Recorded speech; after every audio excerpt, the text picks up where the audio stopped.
नमस्कार दोस्तों, स्वागत है आपका हमारे YouTube चैनल साहित्य सुधा में। दोस्तों, हमारे इस चैनल के माध्यम से हम हिंदी विषय से UGC नेट JRF की परीक्षा की तैयारी कर रहे हैं, जिसमें हम यूनिट 7 को पढ़ रहे हैं। यूनिट 8, 9 और 10 हम पूरी कर चुके हैं। यदि आप भी यूनिट 8, 9 और 10 को पूरा करना चाहते हैं तो उनकी प्लेलिस्ट का लिंक मैं अपने डिस्क्रिप्शन बॉक्स में दे दूँगी, तो आप भी उन्हें देखकर कंप्लीट कर सकते हैं। दोस्तों, बात करते हैं यूनिट 7 की। यूनिट 7 कहानियों की यूनिट है, जिसमें 21 कहानियों को शामिल किया गया है, जिसमें से 19 कहानियों को हम पढ़ चुके हैं। और इसी श्रृंखला में आज हम हमारी 20वीं कहानी, जिसका शीर्षक है इंस्पेक्टर मातादीन चांद पर, को पढ़ेंगे। इसके बाद केवल हमारी एक ही कहानी शेष रह जाएगी इस यूनिट में। इस कहानी के लेखक श्री हरिशंकर परसाई जी हैं। दोस्तों, सबसे पहले हम श्री हरिशंकर परसाई जी के बारे में तथा उनकी अन्य रचनाओं के बारे में जानेंगे, जो परीक्षा के दृष्टिकोण से बहुत उपयोगी है। हरिशंकर परसाई जी का जन्म 22 अगस्त 1922 को हुआ था और इनकी मृत्यु 10 अगस्त 1995 में हुई थी। हरिशंकर परसाई जी हिंदी के प्रसिद्ध लेखक और व्यंगकार थे। इनका जो जन्म था वो 22 अगस्त 1922 को ज़मानी होशंगाबाद मध्य प्रदेश में हुआ था। परसाई जी हिंदी के पहले रचनाकार थे जिन्होंने व्यंग को विधा का दर्जा दिलाया, यानी इनकी व्यंग्यात्मक रचनाएं बहुत अधिक प्रचलित थीं और इन्होंने ही व्यंग रचना लिखने की शुरुआत की थी और उसे हल्के फुल्के मनोरंजन की परंपरागत परिधि से उबारकर समाज के व्यापक प्रश्नों से जोड़ा था। दोस्तों, परसाई जी की जो रचनाएं हैं वो किसी न किसी हमारी सामाजिक बुराई के मुद्दे पर होती हैं और वो उन्हें एक व्यंग बनाकर लिखते हैं। हमारी आज की जो कहानी है वो भी पुलिस महकमे में जो जिस तरह की धांधली चलती है उस बात को लेकर है कि किस तरीके से बस सबूत और गवाहों को उल्टा सीधा जोड़कर केस को सॉल्व कर दिया जाता है। तो उसी को लेकर इन्होंने यह रचना लिखी है, जिसको आज हम पढ़ने वाले हैं। इनकी अन्य रचनाओं के विषय में जान लेते हैं। इनके कुछ कहानी संग्रह देखते हैं। हंसते हैं रोते हैं, जैसे उनके दिन फिरे, भोला राम का जीव। इसमें से भोला राम का जीव हमने पढ़ा है, नेट के सिलेबस में है। उपन्यास जो इन्होंने लिखे हैं, रानी नागफनी की कहानी, तट की खोज, ज्वाला और जल। इनके कुछ संस्मरण भी, इनके जो संस्मरण हैं वह है तिरछी रेखाएं। इनके कुछ लेख भी हैं, व्यंग्यात्मक लेख। तब की बात और थी, भूत के पांव पीछे, बेईमानी की परत, अपनी अपनी बीमारी, प्रेमचंद के फटे जूते, माटी कहे कुम्हार से। ये यहाँ पे नाम गलत तो इसका छप गया है। काग भगौड़ा, आवारा भीड़ के खतरे, ऐसा भी सोचा जाता है, वैष्णव की फिसलन, पगडंडियों का ज़माना, शिकायत मुझे भी है, उखड़े खंबे, सदाचार का ताबीज़, विकलांग श्रद्धा का दौर, तुलसीदास चंदन घिसें, हम एक उम्र से वाकिफ़ हैं और बस की यात्रा। ये इन्होंने कुछ लेख लिखे हैं और इनकी रचनाओं के जो टाइटल होता है वो बड़ा ही अनोखा सा होता है, जिसको देखकर ही कोई कह सकता है कि हाँ, ये परसाई जी की रचना है। अब जो हरिशंकर परसाई जी पर ही केंद्रित साहित्य है उसको देख लेते हैं हम। आखन देखी, ये परसाई जी पर ही लिखा गया और कमला प्रसाद जी ने इसका संपादन किया। देश के इस दौर में ये विश्वनाथ त्रिपाठी जी ने लिखा। विकलांग श्रद्धा का दौर के लिए परसाई जी को सन 1982 में साहित्य अकादमी पुरस्कार से सम्मानित किया गया। जिस रचना के लिए लेखक को किसी पुरस्कार से सम्मानित किया जाता है, वो रचना हमें ज़रूर याद रखनी चाहिए। एग्ज़ाम में पूछे जाने के चांसेस बहुत ज़्यादा होते हैं उस रचना के। तो हमें इनकी विकलांग श्रद्धा का दौर याद रखनी है, जो कि 1982 में इनको पुरस्कार से इसके लिए सम्मानित किया गया। अब बात करते हैं आज की कहानी की, इंस्पेक्टर मातादीन चांद पर। इंस्पेक्टर मातादीन चांद पर कहानी हरिशंकर परसाई जी की लोकप्रिय व्यंग रचना है। इस कहानी में पुलिस के अत्याचारों की ओर लोगों का ध्यान आकर्षण किया गया है। यह एक फैंटेसी शैली में लिखी गई रचना है। फैंटेसी मतलब एक कल्पना जिसकी कोई सिर पैर नहीं है, बस कल्पना है। जैसे इस कहानी में इंस्पेक्टर जो है वो चांद पर चला जाता है, तो इस तरह की कल्पना है कि वहाँ पर भी पुलिस महकमा है, जबकि ऐसा कुछ है नहीं। लेकिन ये कल्पना भी कई बार सही होती है, हम चीज़ों की कल्पना करते हैं, लेकिन फैंटेसी वो चीज़ होती है जो कल्पना से भी परे है। कहानी के पात्रों की बात करते हैं तो मातादीन कहानी का मुख्य पात्र है। यह एक सीनियर पुलिस इंस्पेक्टर है जो पुलिस विभाग का प्रतिनिधित्व करता है। पुलिस मंत्री पुलिस विभाग का नाम हो ऐसा कुछ करने के लिए मातादीन को सलाह देता है। यान चालक मातादीन को जो चांद से लेने आया था वह यान चालक, कोतवाल और इंस्पेक्टर ये चांद की पुलिस और सिपाही हैं। इसी तरह के कहानी के पात्र हैं। हमें जो अधिक याद रखने की ज़रूरत है इंस्पेक्टर मातादीन को ही रखने की आवश्यकता है। कहानी को देख लेते हैं दोस्तों। ये पूरी कहानी है, कहानी का सारांश नहीं है। दोस्तों कहानी को शुरू करने से पहले मेरा आपसे अनुरोध है कि यदि आपको मेरी वीडियो अच्छी लगे तो मेरे चैनल को सब्सक्राइब करना ना भूलें। वीडियो को पूरा देखें, लाइक और शेयर भी कीजिए। साथ ही बेल आइकन को भी दबा दें ताकि मेरी आने वाली सभी वीडियो की नोटिफिकेशन आपको मिल सके। चलिए कहानी देख लेते हैं। इंस्पेक्टर मातादीन चांद पर। वैज्ञानिक कहते हैं चांद पर जीवन नहीं है। Senior police inspector Matadin department में एमडी साहब, जो ये इंस्पेक्टर हैं ये एमडी हैं, कहते हैं वैज्ञानिक झूठ बोलते हैं। वहाँ हमारे जैसे ही मनुष्यों की आबादी है। विज्ञान ने हमेशा इंस्पेक्टर मातादीन से मात खाई है। फिंगरप्रिंट विशेषज्ञ कहता रहता है छुरे पर पाए गए निशान मुलजिम की उंगलियों के नहीं हैं, पर मातादीन उसे सजा दिला ही देते हैं। मातादीन कहते हैं ये वैज्ञानिक केस का पूरा इन्वेस्टिगेशन नहीं करते। उन्होंने चांद का उजला हिस्सा देखा और कह दिया कि वहाँ जीवन नहीं है। मैं चांद के अंधेरे हिस्से को देखकर आया हूँ, वहाँ मनुष्य जाति है। यह बात सही है क्योंकि मेरे अंधेरे पक्ष के मातादीन माहिर माने जाते हैं। पूछा जाएगा इंस्पेक्टर मातादीन चांद पर क्यों गए थे? टूरिस्ट की हैसियत से या किसी फरार अपराधी को पकड़ने के लिए? नहीं, वे भारत की तरफ से सांस्कृतिक आदान प्रदान करने के अंतर्गत गए थे। दोस्तों यही है फैंटेसी। चांद पर ना तो हम में से कोई ऐसे जा सकता है, सांस्कृतिक आदान प्रदान करने के लिए तो कोई मतलब ही नहीं, चांद की संस्कृति का ही हमें पता नहीं है। तो इसी को हम फैंटेसी कहते हैं जिसका कोई सर पैर नहीं होता है। चांद सरकार ने भारत सरकार को लिखा था यूँ हमारी सभ्यता बहुत आगे बढ़ी है, पर हमारे पुलिस में पर्याप्त सक्षमता नहीं है। वह अपराधी का पता लगाने और उसे सज़ा दिलाने में अक्सर सफल नहीं होती। सुना है आपके यहाँ रामराज है।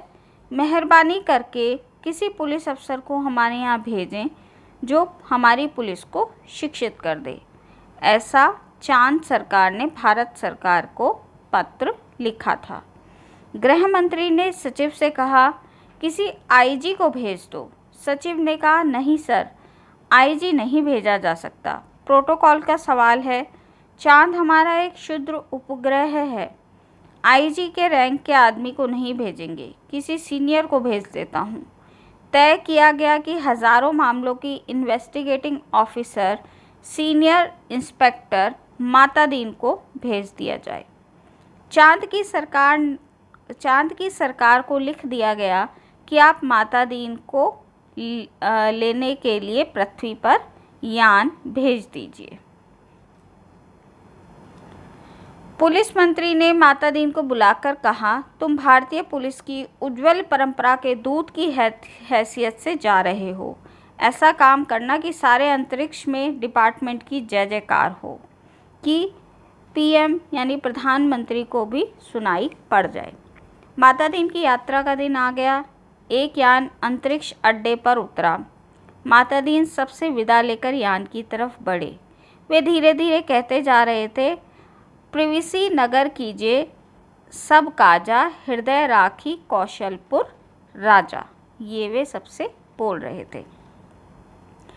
यान के पास पहुंचकर माता दीन ने मुंशी अब्दुल गफूर को पुकारा। मुंशी गफूर ने एड़ी मिलाकर सैल्यूट फटकारा। बोला, जी पैक्ट्स। FIR रखती है? जी पैक्ट्स। और रोज़ नामचे का नमूना? जी पैक्ट्स। वे यान में बैठने लगे। हवलदार बलभद्र को बुलाकर कहा, हमारे घर में जचकी की बखत अपने खटला यानी पत्नी को मदद के लिए भेज देना। बलभद्र ने कहा, जी पैक्ट्स। गफूर ने कहा, आप बेफिक्र रहें पैक्ट्स, मैं अपने मकान यानी अपनी पत्नी को खिदमत के लिए भेज दूंगा। माता दीन ने यान के चालक से पूछा, ड्राइविंग लाइसेंस है? जी है साहब। और गाड़ी में बत्ती ठीक है? जी ठीक है। माता दीन ने कहा, सब ठीक ठाक होना चाहिए, वरना अंतरिक्ष के बीच में ही चालान कर दूंगा। चंद्रमा से आए चालक ने कहा, हमारे यहाँ आदमी से इस तरह नहीं बोलते हैं।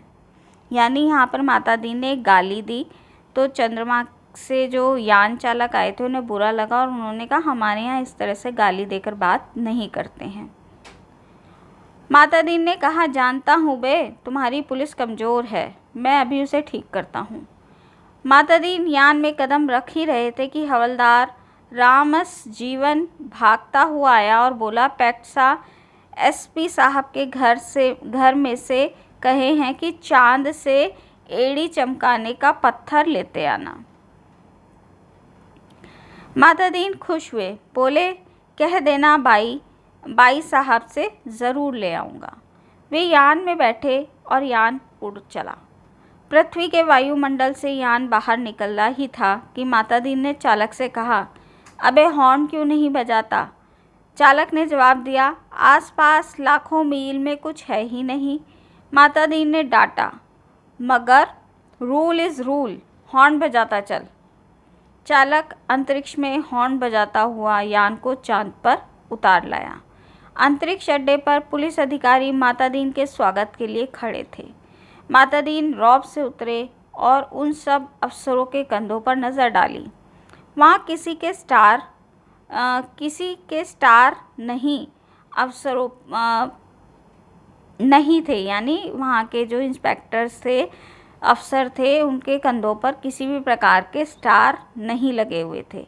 फीते भी किसी के नहीं लगे थे। लिहाजा माता दीन ने एड़ी मिलाना और हाथ उठाना ज़रूरी नहीं समझा। फिर उन्होंने सोचा कि मैं यहाँ इंस्पेक्टर की हैसियत से नहीं, सलाहकार की हैसियत से आया हूँ। माता दीन को वो लीक लाइन में ले गए और एक अच्छे बंगले में उन्हें टिका दिया। एक दिन आराम करने के बाद माता दीन ने काम शुरू कर दिया। पहले उन्हें पुलिस लाइन का मुलाहजा किया। शाम को उन्होंने IG से कहा, आपके यहाँ पुलिस लाइन में हनुमान जी का मंदिर नहीं है क्या? हमारे रामराज में पुलिस लाइन में हनुमान जी का मंदिर है। IG ने कहा, हनुमान कौन थे? हम नहीं जानते। माता दी ने कहा, हनुमान का दर्शन हर कर्तव्यपरायण पुलिस वाले के लिए ज़रूरी है। हमारे सुग्रीव के यहाँ स्पेशल ब्रांच में थे, उन्होंने सीता माता का पता लगाया था। एबडक्शन का मामला था, दफ़ा 300 1962 हनुमान जी ने रावण को सजा वहीं दे दी थी। उसकी प्रॉपर्टी में आग लगा दी थी। पुलिस को यह अधिकार होना चाहिए कि अपराधी को पकड़ा और वहीं सज़ा दे दी। अदालत में जाने का झंझट ही नहीं। मगर यह सिस्टम अभी हमारे रामराज में भी लागू नहीं हुआ है। हनुमान जी के काम से भगवान राम बहुत खुश हुए। वे उन्हें अयोध्या ले गए और टॉन ड्यूटी में तैनात कर दिया। वहीं हनुमान हमारे आराध्य देव हैं। मैं उनकी फ़ोटो लेता आया हूँ। उस पर से मूर्तियाँ बनवाइए और हर पुलिस लाइन में स्थापित करवा दीजिए। थोड़े ही दिनों में चांद की हर पुलिस लाइन में हनुमान जी स्थापित हो चुके थे। माता दीन उन कारणों का अध्ययन कर रहे थे जिससे पुलिस लापरवाह और अलाल हो गई है। वह अपराधों पर ध्यान नहीं देती। कोई कारण नहीं मिल रहा था। एकाएक उनकी बुद्धि में एक चमक आई। उन्होंने मुंशी से कहा, ज़रा तनख्वाह का रजिस्टर दिखाना। तनख्वाह का रजिस्टर देखा तो वे सब समझ गए। कारण पकड़ में आ गया। शाम को उन्होंने पुलिस मंत्री से कहा, मैं समझ गया कि आपकी पुलिस मुस्तैद क्यों नहीं है। आप इतनी बड़ी तनख्वाह देते हैं, इसीलिए सिपाही को 500 थानेदार को 1000। ये क्या मजाक है? आखिर पुलिस अपराधी को क्यों पकड़े? हमारे यहाँ सिपाही को 100 और इंस्पेक्टर को 200 देते हैं, तो वे 24 घंटे जुर्म की तलाश करते हैं। आप तनख्वाह फ़ौरन घटाइए। यानी यहाँ पर इंस्पेक्टर माता दीन को चांद की जो पुलिस थी उसकी तनख्वाह बहुत ज़्यादा लगी। उन्होंने कहा इसकी तनख्वाह को कम करना होगा। वहाँ पर सिपाही को 500 और थानेदार को 1000 रुपये दिए जा रहे थे। पुलिस मंत्री ने कहा, मगर यह तो अन्याय होगा ना। अच्छा वेतन नहीं मिलेगा तो वे काम क्यों करेंगे? माता दीन ने कहा, इसमें कोई अन्याय नहीं है। आप देखेंगे कि पहली घटी हुई तनख्वाह मिलते ही आपकी पुलिस की मनोवृत्ति में क्रांतिकारी परिवर्तन हो जाएगा। पुलिस मंत्री ने तनख्वाहें घटवा दी और 2-3 महीनों में सचमुच बहुत फ़र्क आ गया। पुलिस एकदम मुस्तैद हो गई। सोते से एकदम जाग गई। चारों तरफ नज़र रखने लगी। अपराधियों की दुनिया में घबराहट छा गई। पुलिस मंत्री ने तमाम थानों के रिकॉर्ड बुलाकर देखे। पहले से कई गुना अधिक केस रजिस्टर हुए थे। उन्होंने माता दीन से कहा, मैं आपकी सूझबूझ की तारीफ़ करता हूँ। आपने क्रांति कर दी, पर यह हुआ किस तरह? माता दीन ने समझाया, बात बहुत मामूली है। कम तनख्वाह दोगे तो मुलाजिम की गुज़र नहीं होगी। 200 रुपये में सिपाही अपने बच्चों को नहीं पाल सकता। 200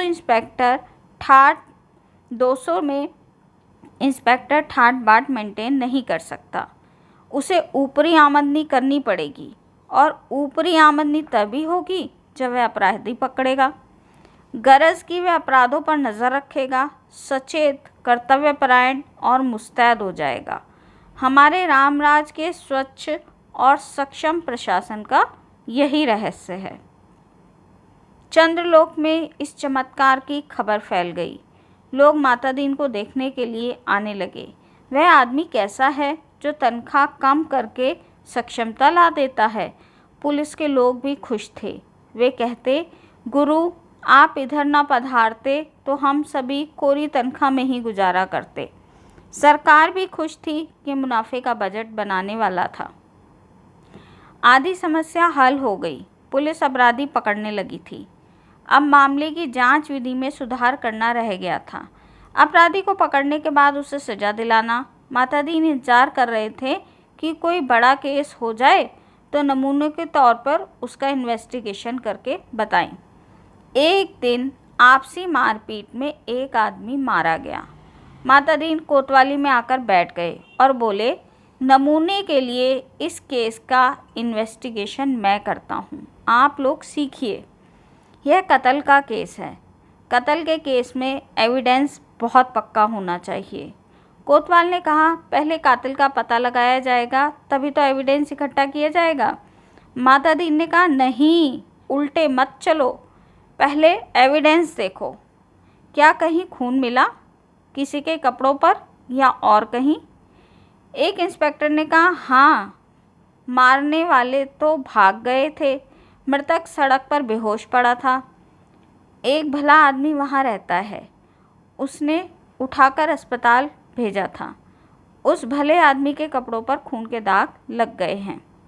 माता दीन ने कहा, उसे फौरन गिरफ्तार करो। कोतवाल ने कहा, मगर उसने तो मरते हुए आदमी की मदद की थी। माता दीन ने कहा, वह सब ठीक है, पर तुम खून के दाग ढूंढने और कहाँ जाओगे? जो एविडेंस मिल रहा है उसे कब्जे में करो। वह भला आदमी पकड़कर बुलवा लिया गया। उसने कहा, मैंने तो मरते आदमी को अस्पताल भिजवाया था, मेरा क्या कसूर है?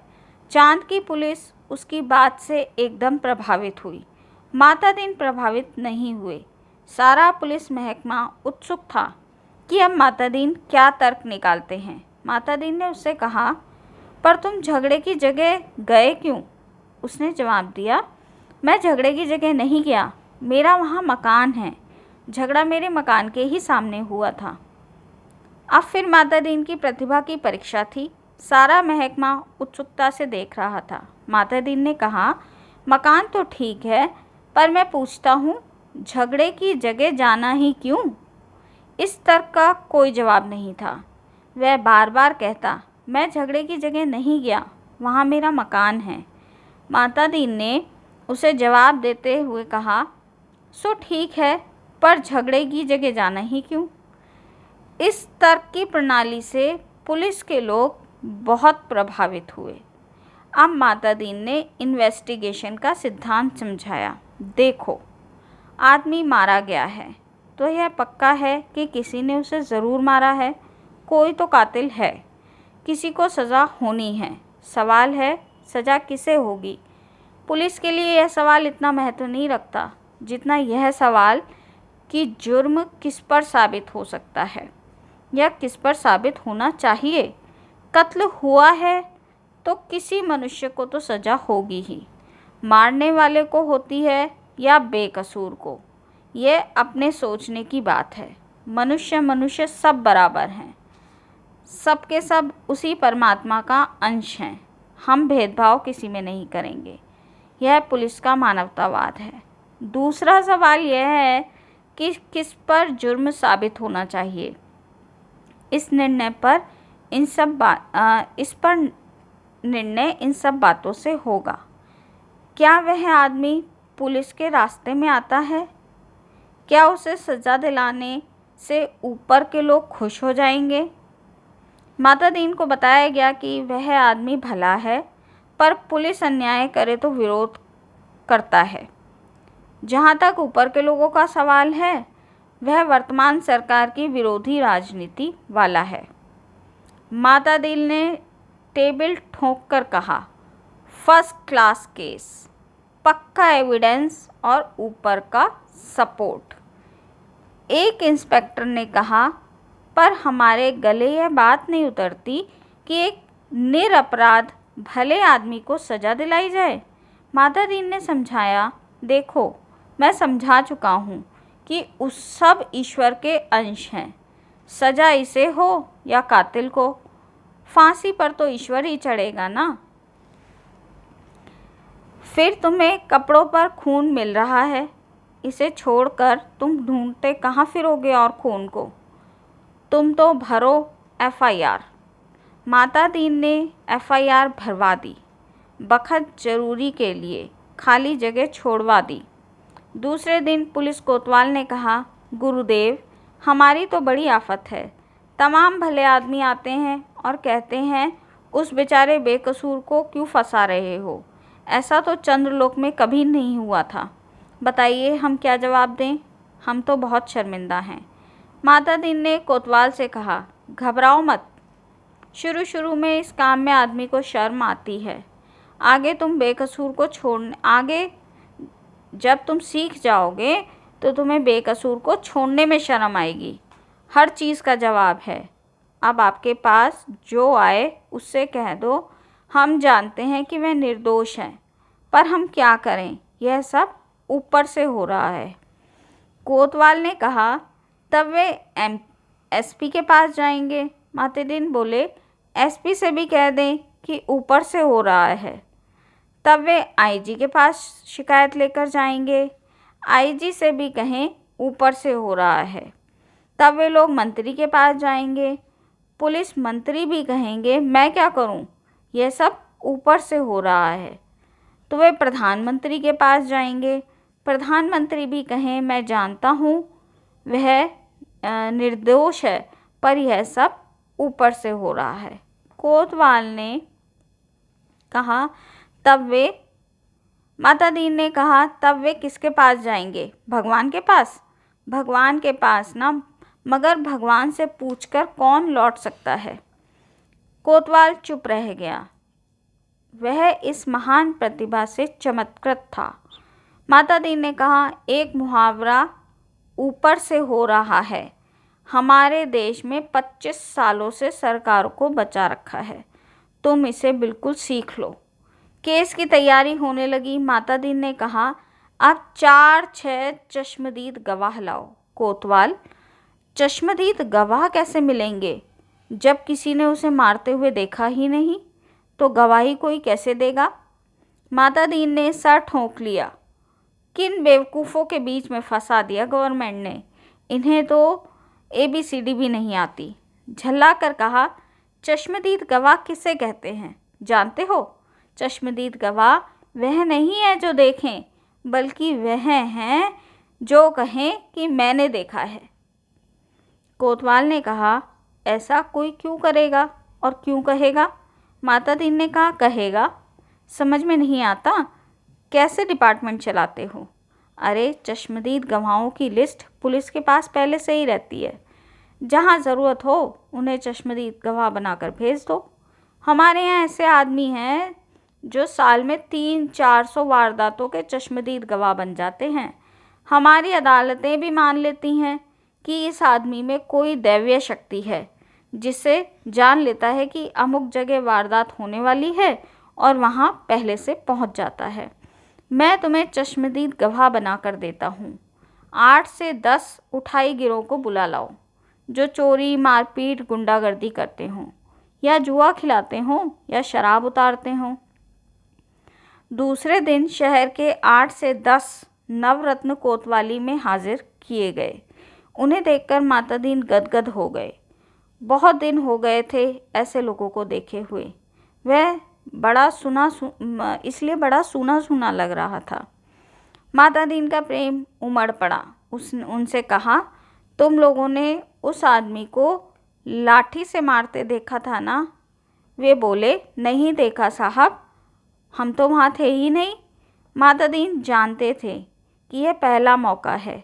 फिर उन्होंने कहा, वहाँ नहीं थे, ये मैंने माना, पर लाठी से मारते देखा था ना? उन लोगों को लगा कि यह पागल आदमी है, तभी तो ऐसा उटपटांग बात करता है। वे हंसने लगे। मातादीन ने कहा, हंसो मत, जवाब दो। वे बोले, जब थे ही नहीं तो देखा कैसे? मातादीन ने घुर्रा कर देखा और कहा, कैसे देखा सो बताता हूँ। तुम लोग जो काम करते हो सब इधर दर्ज है। हर काम को कम से कम 10 साल हर काम की कम से कम 10 साल जेल में डाला जा सकता है। तुम ये काम आगे भी करना चाहते हो या जेल जाना चाहते हो? वे घबराकर बोले, साहब, जेल नहीं जाना चाहते। मातादीन ने कहा, ठीक है, तो तुम सब उस आदमी को लाठी से मारते देखा है ना? बोलो, देखा है ना? वे बोले, देखा है साहब। वह आदमी घर से निकला और जो लाठी से मारना शुरू किया गया तो बेचारा बेहोश होकर सड़क पर गिर पड़ा। मातादीन ने कहा, ठीक है, आगे भी ऐसी ही वारदातें देखोगे। वे बोले, साहब, जो आप कहेंगे सो देखेंगे। कोतवाल इस चमत्कार से थोड़ी देर को बेहोश हो गया। होश में आया तो मातादीन के चरणों पर गिर पड़ा। मातादीन ने कहा, हटो, काम करने दो। कोतवाल पाँवों से लिपट गया, कहने लगा, मैं जीवन भर इन श्री चरणों में पड़ा रहना चाहता हूँ। माता दीन ने आगे की सारी कार्य प्रणाली तय कर दी। एफआईआर बदलना, बीच में पन्ने डालना, रोज़ नामचा बदलना, गवाहों को तोड़ना, सब सिखा दिया। उस आदमी को 20 साल की सज़ा हो गई। चांद की पुलिस शिक्षित हो चुकी थी। धड़ाधड़ केस बनने लगे और सजाएं होने लगीं। चांद की सरकार बहुत खुश थी। पुलिस की ऐसी मुस्तैदी भारत सरकार के सहयोग का नतीजा था। चांद की संसद ने एक धन्यवाद का प्रस्ताव पास किया। एक दिन माता दीन जी का सार्वजनिक अभिनंदन किया गया। वे फूलों से लदे खुली जीप पर बैठे थे। आसपास जय जयकार करते हजारों लोग थे। वे हाथ जोड़कर अपने गृह मंत्री की स्टाइल में जवाब दे रहे थे। जिंदगी में पहली बार ऐसा कर रहे थे, इसीलिए थोड़ा अटपटा सा लग रहा था। 26 साल पहले पुलिस में भर्ती होते वक्त किसने सोचा था कि एक दिन दूसरे लोक में उनका ऐसा अभिनंदन होगा। वे पछताए। अच्छा होता कि इस मौके के लिए कुर्ता, टोपी और धोती ले आते। भारत की पुलिस मंत्री टेलीविज़न पर बैठे यह दृश्य देख रहे थे और सोच रहे थे कि मेरी सद्भावना यात्रा के लिए वातावरण बन गया। कुछ महीने निकल गए। बच्चों को कोई नहीं बचाता। एक दिन चांद की संसद का विशेष अधिवेशन बुलाया गया। बहुत तूफान खड़ा हुआ। गुप्त अधिवेशन था, इसलिए रिपोर्ट प्रकाशित नहीं हुई, पर संसद की दीवारों से टकराकर कुछ शब्द बाहर आए। सदस्य गुस्से में चिल्ला रहे थे, कोई बीमार बाप का इलाज नहीं कराता, डूबते बच्चों को कोई नहीं बचाता, जलते मकान की आग कोई नहीं बुझाता, आदमी जानवर से भी बदतर हो गए हैं, सरकार फौरन इस्तीफा दे। दूसरे दिन चांद के प्रधानमंत्री ने माता दीन को बुलाया। माता दीन ने देखा वे एकदम बूढ़े हो गए थे। लगा ये कई रात सोए नहीं हैं। रुआसे होकर प्रधानमंत्री ने कहा, माता दीन, हम आपके और भारत सरकार के बहुत आभारी हैं। अब आप कल अपने देश वापस लौट जाइए। माता दीन ने कहा, मैं तो टर्म ख़त्म करके ही जाऊंगा। प्रधानमंत्री ने कहा, आप बाकी टर्म का वेतन ले जाइए, डबल ले जाइए, ट्रिपल ले जाइए, पर यहाँ से जाइए। माता दीन ने कहा, हमारा सिद्धांत है, हमें पैसा नहीं, काम प्यारा है। आखिर चांद के प्रधानमंत्री ने भारत के प्रधानमंत्री को एक गुप्त पत्र लिखा। चौथे दिन माता दीन को वापस लौटाने के लिए अपने आईजी का ऑर्डर मिल गया। उन्होंने एसपी साहब के घर के लिए एड़ी चमकाने का पत्थर यान में रखा और चांद से विदा हो गए। उन्हें जाते हुए देखकर पुलिस वाले रोने लगे। बहुत अरसे तक ये रहस्य बना रहा कि आखिर चांद में ऐसा क्यों हो गया कि माता दीन जी को इसके प्रधानमंत्री ने भारत के प्रधानमंत्री को ऐसा क्या लिखा था। एक दिन यह पत्र खुल ही गया। उसमें लिखा था, इंस्पेक्टर माता दीन की सेवाएं हमें प्रदान करने के लिए धन्यवाद, पर अब आप उन्हें फ़ौरन बुला लें। हम भारत को मित्र देश समझते थे, पर आपने हमारे साथ शत्रुवत व्यवहार किया है। हम भोले भाले लोगों से आपने विश्वासघात किया है। आपके माता दीन ने हमारी पुलिस को जैसा कर दिया है, उसके नतीजे ये हुए हैं कि कोई आदमी किसी मरते हुए आदमी के पास तक नहीं जाता, बस इस डर से कि कत्ल के मामले में उसे फंसा दिया जाएगा। बेटा बीमार बाप की सेवा नहीं करता, वह डरता है कि बाप मर गया तो कहीं हत्या का आरोप उसी पर ना लगा दिया जाए। घर जलते रहते हैं पर कोई आग बुझाने नहीं जाता, डरता है कि कहीं उसी पर आग लगाने का जुर्म ना कायम कर दिया जाए। बच्चे नदी में डूबते रहते हैं पर उन्हें कोई नहीं बचाता, इस डर से कि उस पर बच्चों को डुबाने का आरोप ना लग जाए। सारे मानवीय संबंध समाप्त होते जा रहे हैं। माता दीन जी ने हमारी आधी संस्कृति नष्ट कर दी है। अगर वे यहाँ रहे तो पूरी संस्कृति नष्ट कर देंगे। उन्हें फ़ौरन राम राज्य में बुला लिया जाए। दोस्तों यहाँ ये कहानी समाप्त होती है कि इस कहानी के माध्यम से परसाई जी पुलिस महकमे के निकम्मेपन और घूसखोरी, झूठे गवाहों को तैयार करना आदि को दर्शाना चाहते थे, जिसके लिए उन्होंने ऐसी फैंटेसी की रचना की जिसको हम सोच भी नहीं सकते। तो दोस्तों कहानी अच्छी लगी हो तो चैनल को सब्सक्राइब करें, वीडियो को लाइक करें, कमेंट करके मुझे बताएं कि वीडियो कैसी लगी। इसके बाद मैं 5वीं यूनिट शुरू करने के लिए सोच रही हूँ। कुछ बच्चों के कमेंट आए थे कि 5वीं यूनिट देखना चाहते हैं। एग्ज़ाम नज़दीक है तो अब मैं 5वीं यूनिट तैयार कराऊंगी आपको। इसके बाद एक कहानी और शेष है। तो दोस्तों अपनी इस वीडियो को यहीं समाप्त करती हूँ। मिलती हूँ आपसे अगली वीडियो में अगले टॉपिक के साथ। तब तक के लिए नमस्कार।